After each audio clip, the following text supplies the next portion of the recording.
Set to get half number 2 underway here in Plumboro, Pennsylvania. Adam Gusky, Vince Russo on the call for you at Plum High School. Good to have you along with us as the Gateway Gators lead the Plum Mustangs by a score of 28-7. And Vince, as we take a look back to that first half, the Gateway Gators offense shone very brightly. Air attack was lethal. And you add to that some really good defensive performances by Gateway, including a takeaway on a touchdown opportunity for the Mustangs by Jenkins, and the Gators really looked good in that first half. It was about as close to a complete half as the Gators have played thus far this season, and certainly we knew, talking around the stadium, folks had talked about Mustangs secondary, a bit of a question mark. They got carved up by a talented Shaler offense earlier this season, and so Gators kept it simple. They kept challenging with that deep ball, and more often than not, they found success with it. And they would have had even more, would have had another touchdown had they not had two receivers collide into each other on that first possession. But it's just been smooth sailing for this offense. Brad Birch at the half, 9 of 15, 289 yards, and 2 touchdown passes. Reynolds with one on the ground as well, and then that long bomb from Jenkins over to Lewis as well. It's been all Gators, all gravy for the Gators in the first half. And as we take a look at the Gators' defense, they really held strong because the lone score for the Plum Mustangs came via being set up by a long kickoff return. Yeah, and even then the Mustangs really had to fight and scored that just about at the death of the half. Had a 4th down conversion. They had to convert inside the 10-yard line, and so it was not easy for the Mustangs, who've moved the ball at points this evening, but have really struggled as they try to go with the little trickeration there right off the bat. Olivia Bigger with the lobbed kickoff that is covered up by the Gateway Gators at the 50-yard line. I think it was Casey Carter with that cover up, the freshman reserve linebacker and tight end. Nice heads-up play by the guy in the middle of the kickoff return team. It'll be 1st and 10 for the Gators at midfield. Great way to start the half. Yeah, calm, cool, and collected. Great play by Casey Carter there just to take it and to fall on it. We saw a fumble last week where Franklin Regional had an up man try to take the ball and fumbled it. When you're that up man, just dive on the ball. But yeah, great field position for the Gators here. They're going to go back to the air. Toss to the left side, complete. Selby fumbles it forward as he gets close to that first down flag. And it will be 1st and 10 for Gateway, as they say Selby picks up about 10.5 before the ball came loose and went to the boundary. Nice little move by Selby there. Put the juke on, and then the tackle there. Holding the ball a little gingerly out there, kind of loaf of bread, and had that one kind of slip out on him there. Got lucky that he was along the sideline so no one could pick that up. So 1st and 10. Pump right, up the middle goes Birch. Running to the left, hit hard but hit forward by the Mustangs. As the tackle is made by Horvatic. Yeah, heck of a hit there at the end. Birch, a nice pump fake, able to pull it down. Good vision. If it weren't for Horvatic there, he might have been able to pull that one. Had some blockers on the outside. Nevertheless, 2nd and short situation. Nice pickup there by Birch.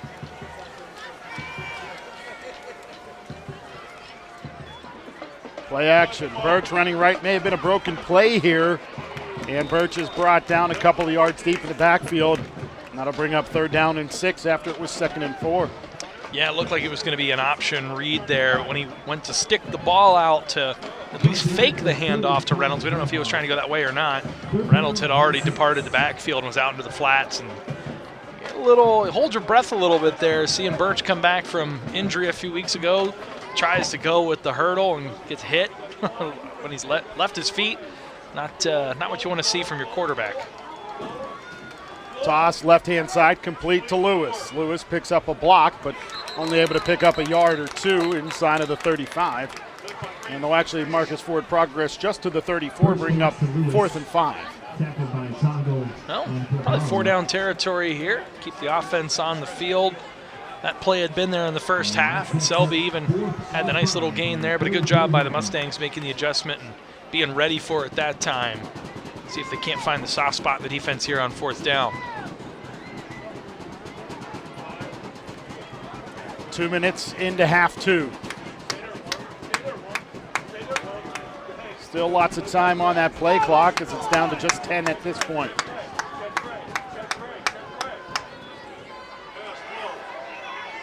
Birch wide open, left side. Out of bounds goes Kenny Lewis after picking up a Gators first down. So shifty.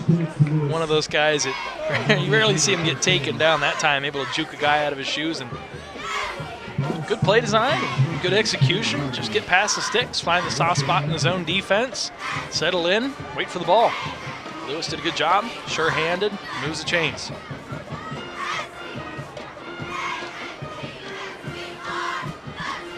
Lewis, yo-yo motion, toss to him, going that far side. Could have been a lateral pass. Regardless, not much of a pickup there. We'll take another look at that one. Not sure if it was a forward pass or not, but regardless, no gain brings up 2nd and 10. I do like continuing to go with tempo, continuing to get the ball out quickly. Birch isn't holding on to it very long, gets that into Lewis's hands quickly, and more often than not, he's able to really break those open. That time, just good form tackling by Plum. Birch finds Jenkins. Gators first down inside of the 10. Tackle on the play by Trent Reese. Now, last week it was all Jenkins, and we see there a nice grab across the middle, and again from the tight end position, just sort of finding that soft spot in between the DBs and pulling that one down. This week, I think one thing that's really encouraging is Birch has spread the wealth, but whether it be Selby, Jenkins, Lewis, a lot of different Gators touching the ball tonight. Up the middle goes Jaquan Reynolds, the tailback. He's inside of the 5. That's one player we haven't seen in the passing game tonight. Normally we see them make a concerted effort, try and get the ball into Reynolds' hand out in the flats, but they haven't had to. He's had good success getting the handoffs, and looks like he might be in the end zone again. He is, takes that handoff 2 yards across the goal line. And the Gators, after facing a 4th and 6, convert on that and then take it into the end zone for a Gators touchdown. And now we have a conversation between the referee and the Gateway bench. So illegal substitution against Plum. The touchdown will stand, and it will be enforced on the kick. So Reynolds' second touchdown of the evening, second game in a row he's got scores. Really encouraging to see that.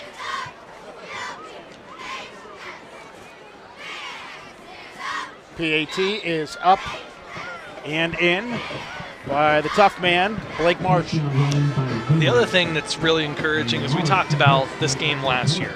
28-7 at home, going into the break. Gators had been carving things up in the passing game.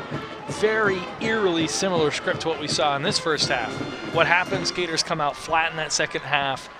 Plum scores 19 consecutive points, and it becomes a real barn burner at the end where the Gators have to hold on with a last-second stop on a 2-point conversion attempt. What do they do here? Get the ball, drive it methodically, nice combination of run and pass. Don't overcomplicate things. Get the ball into the hands of your playmakers. Shove it down their throats for 6 right away. All of a sudden, that takes the air out of that little bit of hope Plum had scoring that touchdown before the half and reasserts that you're the dominant team. I really like that drive from the Gators, and that's what good teams do to take control of games and really make it a no-doubter. So the ball moved forward 5 yards on this kickoff for Blake Marsh after the illegal substitution against Plum on the touchdown by Jaquan Reynolds. A very nice, neat 50-yard drive for the Gateway Gators, capped off by that 2-yard touchdown run. This one a bouncing kick that will be returned by Nelson. And Nelson, nowhere to go this time. The Gators all over him, and it's Jackson Smith, the reserve quarterback and linebacker on the tackle. Yeah, there's a name we haven't really called this season, but a great tackle. Breaks down, gets that helmet right onto the shoulder pads there, drives him backwards. And I was wondering if they'd try to keep that ball away from Darian Nelson.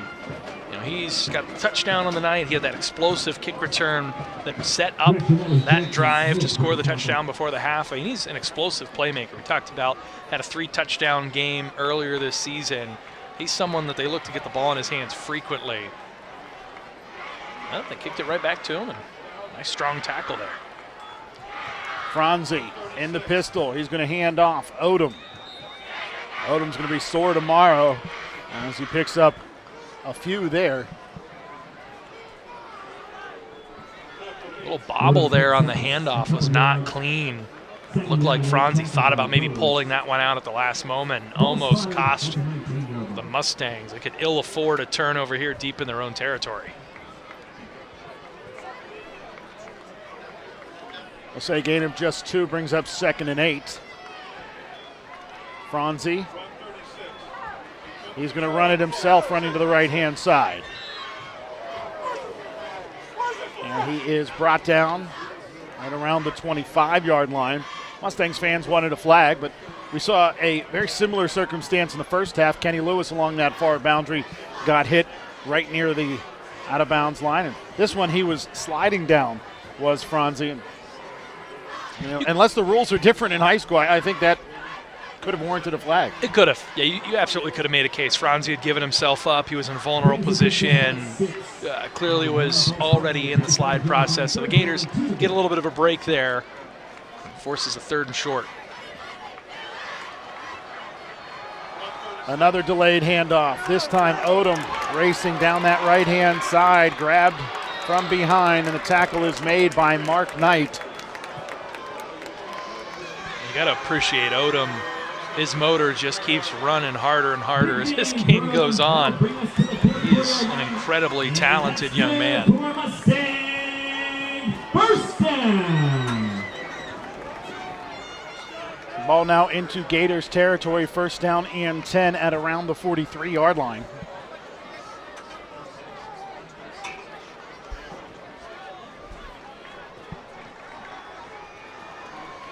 Play breaks down. Franzi has to tuck it and try to make something out of nothing, and he is brought down up front, Jacob Santo. Yeah, not a whole lot going there. Good job by the Gators keeping coverage across the board, and then by the time Franzi pulled that one down and trying to go forward with it, there was no real estate available to him. So he showed a little athleticism, a little speed on that run a few plays ago.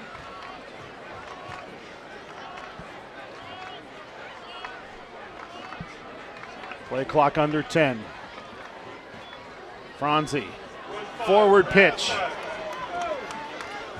Nelson driving his way forward, dragging Gators with him. Picks up 11, he needed 11. And it looked like Mark Knight had him stood up on that popular little shuttle pass forward. So motion man and Nelson there, just, you know, one of the fundamentals they teach you as a ball carrier. Keep those legs moving, keep them pumping. Does so and is able to push that pile just enough to get a 1st down and keep this drive going for the Mustangs, who got a little something cooking here. They've been able to move the ball in chunks throughout the evening. Turnover early in the game and a couple penalties backing them up, disrupting momentum. Just haven't been able to translate that into points. Motion man Nelson, handoff, Odom. Odom running to the right-hand side. The Gators swallow him up. Ahmad Harris on the tackle. If you're the Gators, you're content to let this drive sort of inch away and take a lot of time. We're already at the 4-minute mark here in the 3rd quarter. With a 28-point cushion, the Gators looking well on their way to a 2-0 start in conference play.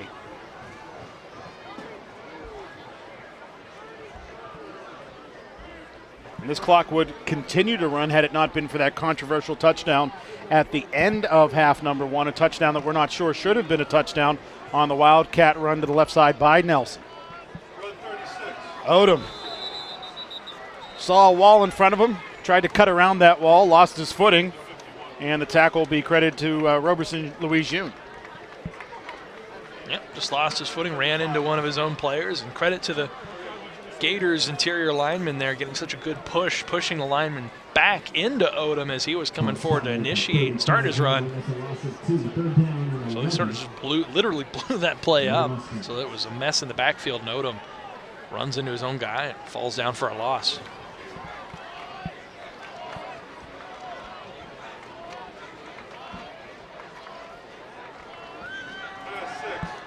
Franzi looking right, scrambling. Grabbed up high and brought to the turf by Mark Knight. Good job by Knight not grabbing the horse collar there, not grabbing any face masks, grabbing everything that's legal to grab up high, even though it doesn't look super orthodox. So he gets him for a real quick moment there up around that shoulder area, and then just sort of puts him in a bit of a chokehold and takes him to the ground. Yep, never got the nameplate. It was on the shoulder. Right where that number is on the shoulder instead of the nameplate, where it would be on the back where it says Plum in cursive. John Francie back to punt. Kenny Lewis. So Francie will punt, and it's Kenny Lewis back deep to return for the Gators. This one will carry over the head of Lewis and bounce into the end zone for a touchback. And Vince, in half number one, you talked about body language, and something I wanted to point out but didn't have the opportunity to do so was we've seen some nice returns from Kenny Lewis tonight, and we've seen some other plays as well be negated by penalties. But the Gators didn't hang their heads afterwards. They just went back to business and made something happen on the ensuing play. Well, there's a real calmness tonight out of this Gators squad. We've seen, last year's game was a really good example when the Mustangs were starting to claw back into the game. You see doubt, you see frustration, you see teammates starting to get at each other a little bit. Even when things took a little while to develop and we had a scoreless game midway through the first quarter after a few drives for each team, it just felt a calm, cool presence by the Gators. Perhaps having their head coach there on the sidelines is helping in that way as well.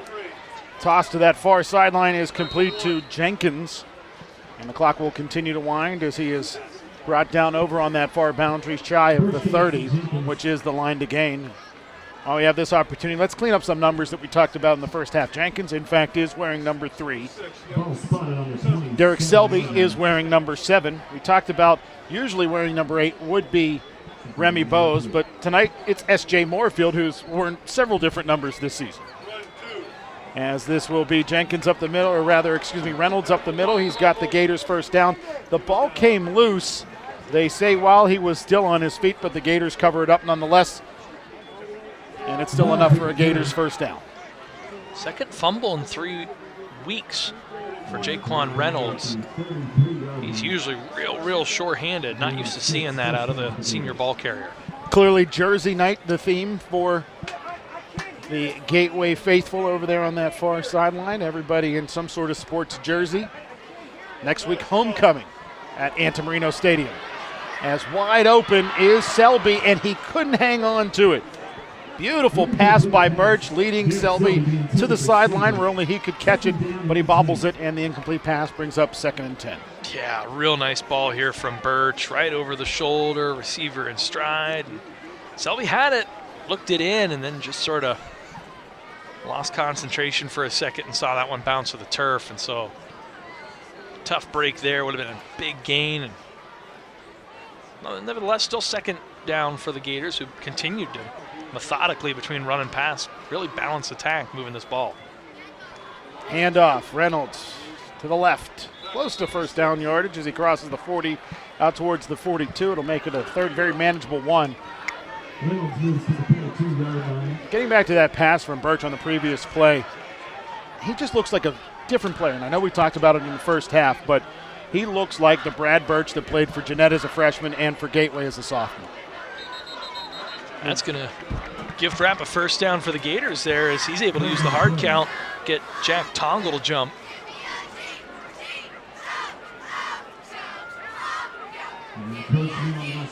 They'll march that off, and like you said, enough for a Gators first down after the penalty. Yeah, 100%, Adam, to your credit. There's just a difference in his body language, demeanor, and certainly the execution. We saw early in the season him rushing some throws, airmailing. We talked about his feet, getting a little happy feet in the pocket and not feeling super comfortable. He's stepping into throws, even one earlier that he didn't connect on. I was impressed that he stood in the pocket, took a hit, and still was able to release the ball. He's willing to step up into the pocket, trust his internal clock, get rid of the ball. Boy, have we seen some beautiful throws over the last couple weeks. And Gateway very happy to allow the quarter to expire and take a 28-point advantage into quarter number 3. And that'll give us an opportunity to take a little breather here. Through 3 quarters, it is the Gateway Gators 35 and the Plum Mustangs 7. And you're watching it right here on GatewayGatorProductions.com.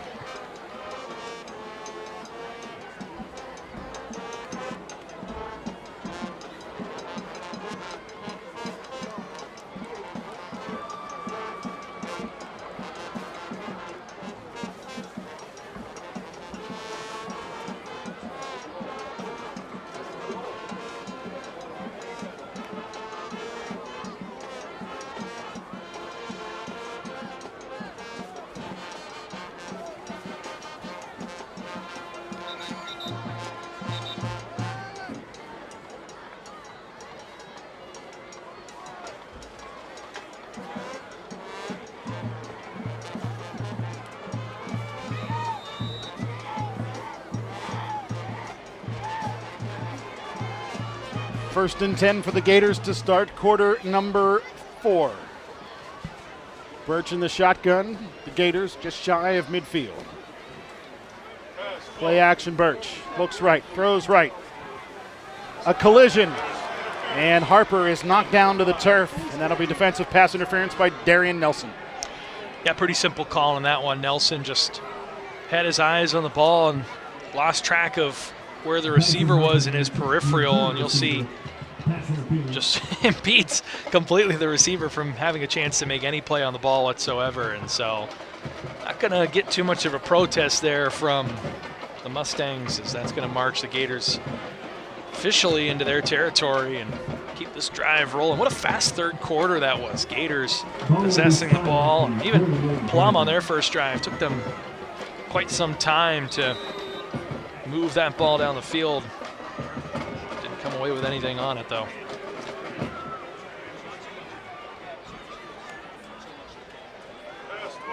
Birch pass, Selby near side. Inside of the 40. Brought down at the 41, or excuse me, at the 39. It'll be actually a loss of 1, bringing up third down and 11. Loss of 1 yard. Ball spotted at the 39-yard line. Second down. And Mustangs Second and 11. Mustangs have come around to these quick passes out into the flats and have sort of taken that away. One of the few things this defense has been able to stop the Gators on. Reynolds running right inside of the 35 to around the 34. Reynolds been a real catalyst on second down. They keep going to him on second and long situations, and they've been missing on a few first down throws, and each time he's been able to take a third and long situation and turn it into a third and very short, or here at least third and manageable.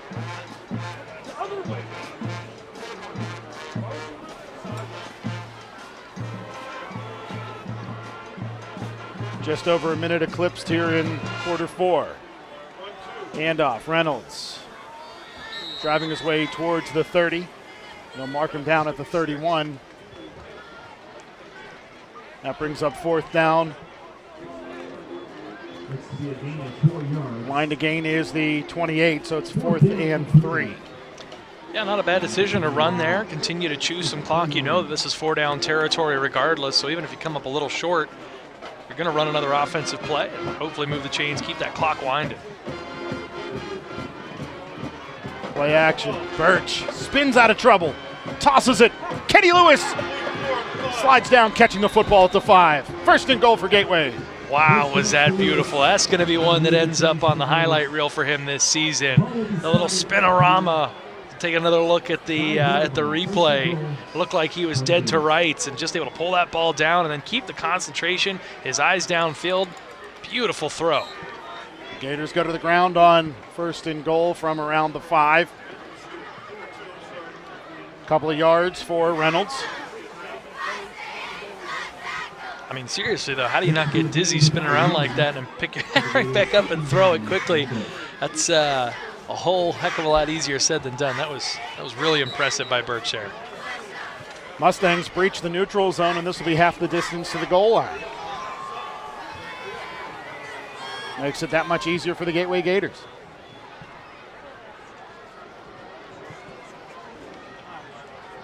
As if this offense needed any help whatsoever. See if they go to Reynolds again here. Already has a couple touchdowns from in close. A 2-yard touchdown on the last drive, a 3-yard touchdown earlier in the contest. We got more laundry on the field. And again, it's the Mustangs into the neutral zone. So half the distance again. I don't know that can you move it any closer. Coaching staff is livid. Got to watch the ball. It's football 101. And on that defensive line, got to watch the ball.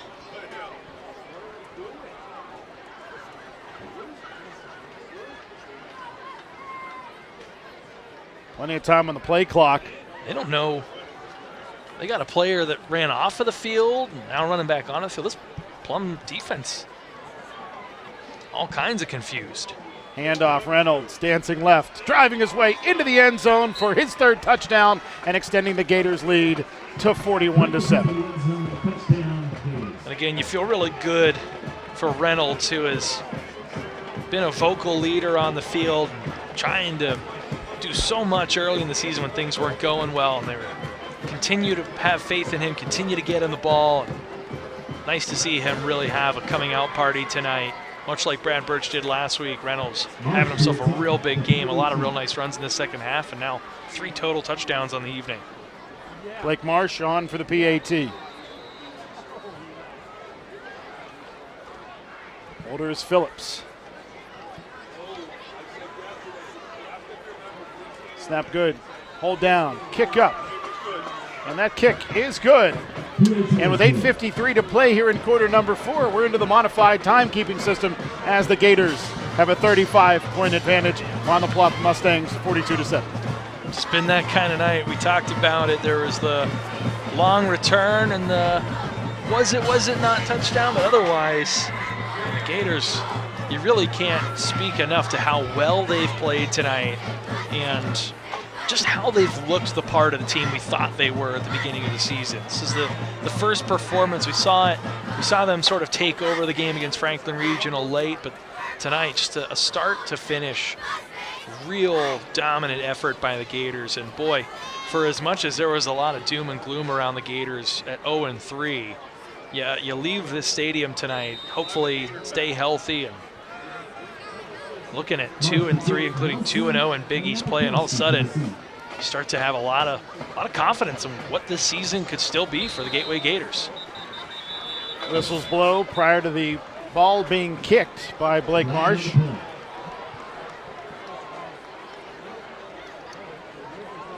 And a procedural penalty against the Gateway Gators as they cross the 40 prior to Marsh kicking the ball. And that'll push the Gators back 5 yards. A little bit more of a test for Marsh. Parenthetically, Vince, at halftime, Olivia Bigger actually came out of the locker room, stopped at our production table down below the our broadcast booth here just to see how much time was left in the half.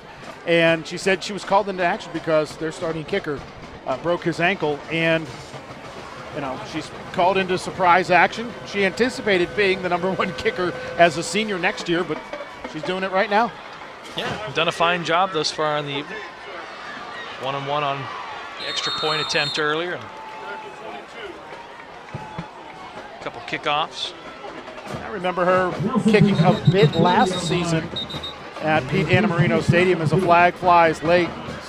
There's some extra jawing going on between Amari Gans, I think it was Tavion Rupert for the Plum Mustangs, and it will be a penalty against Tavion Rupert, not offsetting. Yeah, it looked like he was getting the better part of it. Certainly some protest by the head coach, Matt Morgan. Don't blame him. Most of the time, it's a lot of give and take, but that time, the Mustangs getting caught with the hand in the cookie jar there, and Rupert costing the Mustangs some important yards. They had a nice return there again by Nelson. That's going to get wiped out to start all the way back at their own 25.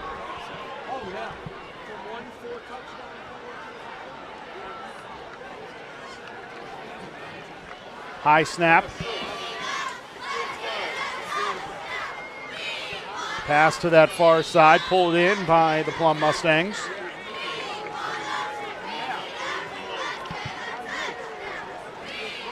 And that brings up second and a manageable about 4. We haven't seen much success passing the ball at all for the Mustangs tonight. That's really been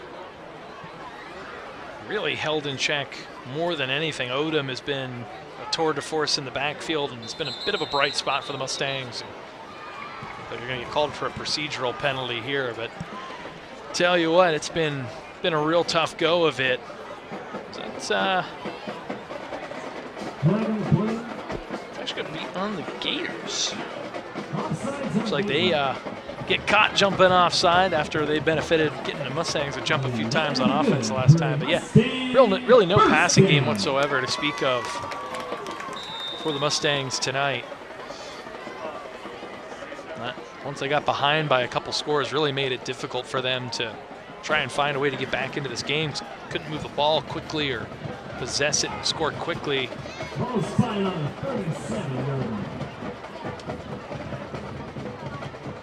Handoff, running to the right-hand side. Odom looks to pick up a couple yards. Ball spotted at the 39. Who was the ball carrier on that play? Was it Odom? It was. Coming from the slot on the left that time. Yeah, it's been a one-man show. They've gone to him just about every time. I'm surprised they haven't tried to find a few other ways, unique ways to try and get Nelson the ball. Odom has certainly been quite good tonight. You got to imagine he's got to be getting tired.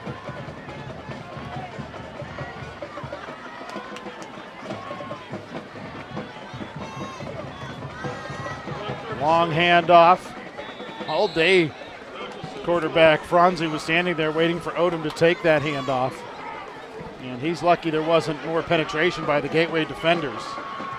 Instead, Odom just gets brought down by Craig Schultz, amongst others. After a little bit of a gain, maybe 2-yard gain in total, brings up 3rd and a half dozen. We've seen that a few times tonight, including the first drive, a couple plays in quick succession where Franzi takes it deep shotgun.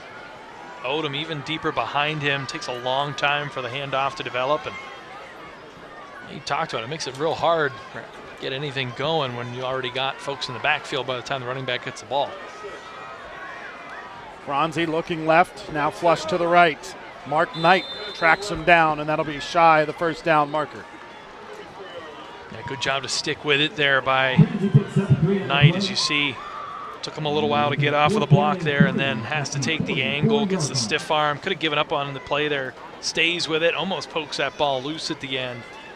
More than anything, forces a 4th down situation here for the Mustangs. Let's see what Matt Morgan will dial up, because Franzi is the punter, but it looks like he's going to stay out there, it appears, in the pistol on 4th and 3. He's going to hand off to Odom, who has the first down. And it looked like he was going to pick it up for sure, and then danced a little bit late as Phillips ends up making the tackle, and flags fly as frustrations build. Odom brought down at what looks like the 48-yard line. Yeah, those came in from all different directions. Whatever happened down there, it happened in broad daylight. As every official threw their flag at pretty much the same moment. We got a personal foul against Gateway. And that ultimately will be all. It's one enforceable personal foul against the Gators, even if there were 2 separate infractions. So this will push the ball into Gators territory. That will be a 15-yard penalty. I see both teams, a little bit of taunting, a little bit of trash talk, a little bit of pushing and shoving at the end of plays. You just sort of hope cooler heads prevail here with 4.5 minutes left. Game well in hand. Both teams hopefully get out of here healthy.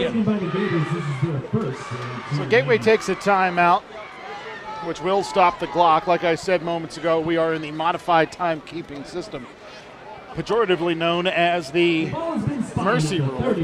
And basically the rule is when it is a 35-point lead for either team in the second half, the clock continues to run even if the lead is taken back under 35.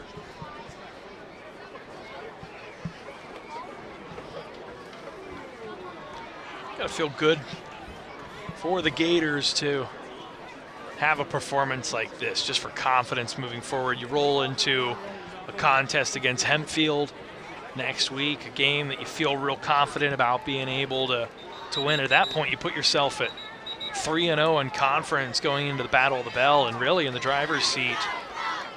As long as you win one of those last 2 games, you can't overstate a 2-0 start in a short conference season where not a whole lot of teams make it into the postseason.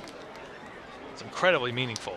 TJ Futulis is now the quarterback for the Plum Mustangs. He is the reserve quarterback, and he will take off up the middle, running right, and into the end zone. He will go for a 37-yard Mustang TD.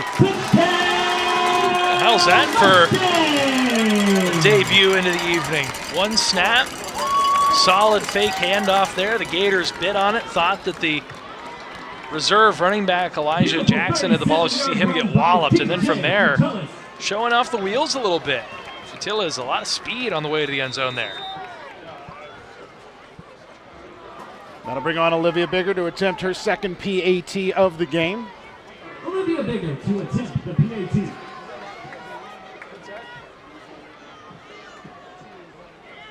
Good snap, hold down, kick up, kick good. The kick is good. And that cuts the Gators' advantage down to 42-14, a 28-point lead for the Gateway Gators. So again, looking ahead for the Gateway Gators, Vince, they've got Hempfield next week, the week after the big road game at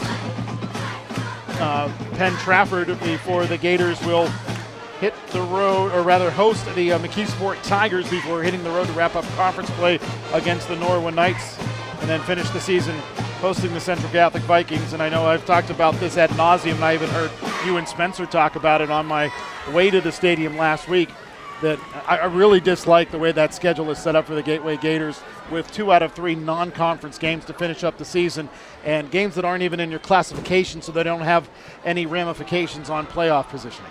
Yeah, it really takes the air out of some of the momentum, or certainly they'll get up for those games as much as they can. You wonder if you'll see guys play the whole time, but there's really not a whole lot of upside. You have opportunities to get hurt. You're not really gaining anything by playing what essentially boils down to exhibition games at the end of the season. Kickoff by Bigger, bobbled by Gateway, but it looks like the Gators will cover it up, as it was Javier Phillips who was bobbling it. Now they'll say Plum comes out of there with the football. I'd have bet my last dollar that Phillips had covered that one up. Looked like it might have poked out right at the last moment. Take a look there. A heads-up play by the Mustangs, laying the boom on Phillips there before he could really fully get that one. And so, well executed. Sort of pooch kicked there, is recovered by the Mustangs. And that may have been a situation where S.J. Moorfield tried to come in and help out Phillips, and ended up punching the ball away from him, allowing Plum to cover up that football. Clock winds here. Less than 4 minutes to play. Futulis steps to the right, throws, pass well short as he is pressured. 2 Gators on him, including Mark Knight and Mark Gans.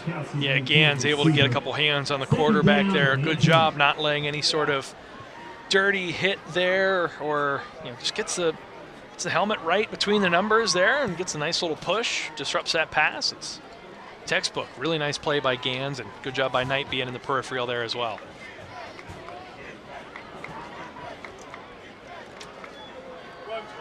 Running to the right-hand side is Futulis. Flush to the boundary. I think he'll credit the tackle to S.J. Moorfield, who was the Gator in the vicinity, as the clock continues to wind towards 3 minutes to play. Surprised to still see a lot of the Gators' first-team defense out there.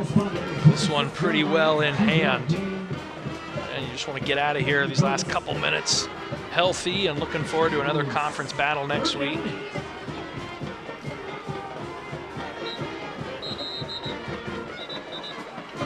Timeout taken by Gateway with 2:39 to play.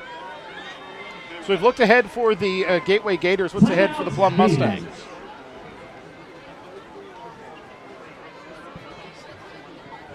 Obviously, they'll be in conference next week. As we take a look at the Mustangs, 2 straight home games as they take on the Franklin Regional Panthers next Friday night. Then they're at South Fayette for a non-conference matchup before hosting Penn Trafford, wrapping up conference play on the road at Hempfield, and then they wrap up the season at home against Indiana. This was a season that started out with a lot of promise for the Mustangs. A 2-0 start. And, you lost to Shaler, who's currently ranked in the top 5, although they're getting walloped by Franklin Regional at last check, 42-7. Panthers on top of the Titans in that one, but Shaler unbeaten going into this week. And then you were up 23-7 on your way to being 3-1 and 1-0 in conference play, and now fast forward, you collapse, and that one gets away from you, and you get taken to task on your home turf, and all of a sudden you're staring at 0-2 and a long uphill climb if you want to try to get into the postseason. Elijah Jackson, the ball carrier, running to the left-hand side, inside of the 25 to around the 24-yard line. There's less than 2.5 minutes to play now And Vince, when you took a look at both of those teams' schedules, it really is remarkable how different the schedules are when you look outside of conference. When Gateway has 2 games out of classification playing 6A competition to go along with their 1 game against 4A competition. Conversely, when Plum, you look at their non-conference schedule, all classification games are down to the 4A level. As Futulis is pressured, wrapped, and sacked way back shy of the 30-yard line. Yeah, again, we talked about it. It wouldn't be totally unsurprising to see the Gators run the table in the Big East. Certainly still a lot of games we played, still the Battle of the Bell. And it would be shocking to see McKeesport or Central Catholic come out ahead in those games, as those are 2 of the better teams in this region. They're going to be competitive games, could go either way. And you could see a 5-5 Gators team go to the postseason as the top team from the Big East. And yeah, not super equitable. The Gators, 2 years in a row, have a gauntlet of a non-conference schedule. They're wishing they could get that North Hills game back, but I mean, Woodland Hills looks like they're going to be a playoff caliber team this season. Mount Lebanon is big. They've got a lot of size. And then Central Catholic, they might be the best team in the region. A lot of people seem to think so. After a turnover on downs for the Plum Mustangs, the Gators go to the ground, and running right is Terrence Cole. And the first time we see him touch the ball on a handoff, he takes it to the house. We saw the potential on the kick returns, and he comes through running the football for the Gators. Feels like this was something we've just been waiting to see. We've talked about it on previous broadcasts that Cole, every time he gets the ball on special teams, he's must-see TV, and he's able to make something positive happen. And he just kept waiting like, man, it'd be really nice if they could get the ball into this guy's hands. And sure enough, they do it one time, and he goes 67 yards to pay dirt. And boy, is he fast. We saw him with the moves. We saw him with the strength. But there, we saw just flat-out speed by the 5'6", 165-pound sophomore. So it's clear that when Jaquan Reynolds graduates, the closet will not be bare in the running back category. I'm excited to see more of Terrence Cole as this season goes on, hopefully, and in future iterations of this Gator squad. He's fun to watch. Marsh, PAT, up and in. And the Gators on top again by 35, 49-14 with 54 seconds remaining. We talked about the kickers tonight making plays across the field. Even Blake Marsh getting in on a tackle. Not too often you see 9 of 9 between the 2 kickers on PATs tonight. They've been solid. And Blake Marsh knocking the field goal through from 34 last week. It's going to be important as Gators get into some of these late game situations heading towards, and hopefully in the postseason, should the Gators continue to play the caliber they're playing right now. Let's take another look at that run by Terrence Cole. And that's replayed at 2/3 speed. That was just so fast. Yeah, I really do think that it would behoove of the Gators to try and find a way to get him a few touches a game. Jet sweeps, the occasional spell for Jaquan Reynolds, get him the ball in his hands. I mean, he looks comfortable, confident, and boy, you said it, he is fast. You know, you design a play where you send him in motion, he takes that handoff from the slot. He could be off to the races like he just was there. Kickoff, Marsh, a bouncer. Caught and covered up by Landon Eichert. And Eckert covering that one up. And it'll be Mustangs ball, 1st and 10. Decent field position out across the 35 and around the 39, I believe, is where they're going to set this ball. They'll actually spot it to the 40. Another conference action tonight. Penn Trafford up 10 on Hempfield in the 3rd quarter. Warriors trying to move to 1-0. Drop the Spartans to 0-1. Spartans with a team who definitely have revenge on their mind after the Gators absolutely ruined their 50th anniversary homecoming a season ago in a game where the Gators had scored 50 points before halftime.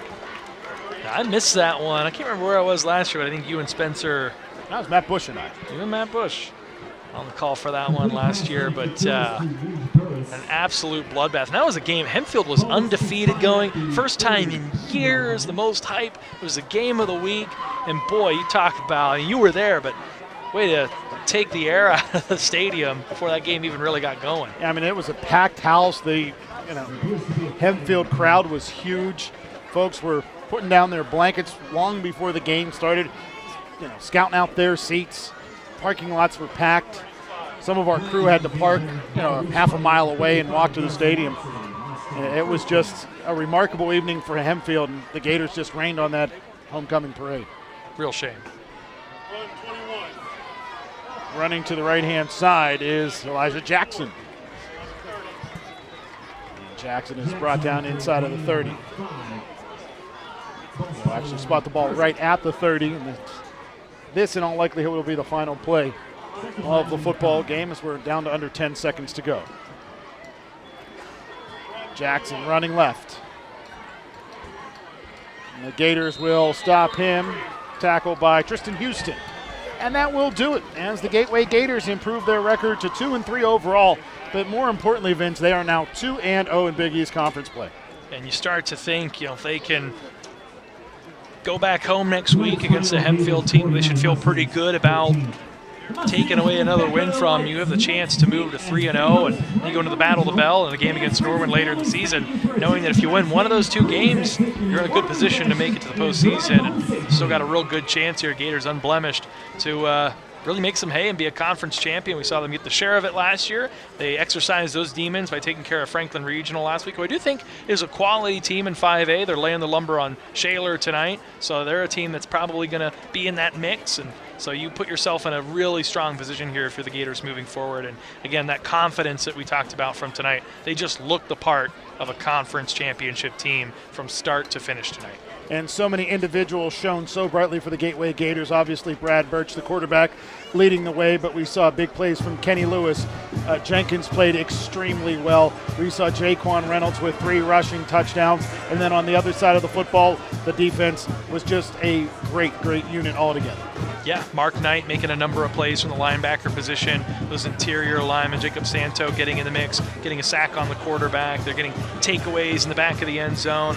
Kenny Lewis is back there as well. I mean, he really does make a difference in all 3 phases. He's one of those unsung heroes. I mean, he gets a lot of attention, but not as much as Brad Birch or maybe Jaquan Reynolds. But Kenny Lewis is one of those names you got to talk about as one of those leaders on this squad that's really making a difference. And I want to highlight Reynolds as well. Nice to see him get that opportunity. They've continued to stick by him and give him ample opportunities. And tonight he was able to gash the Mustangs, scored 3 times, and looked like the Jaquan Reynolds we've seen the last couple seasons, who's amassed over 1,500 yards rushing.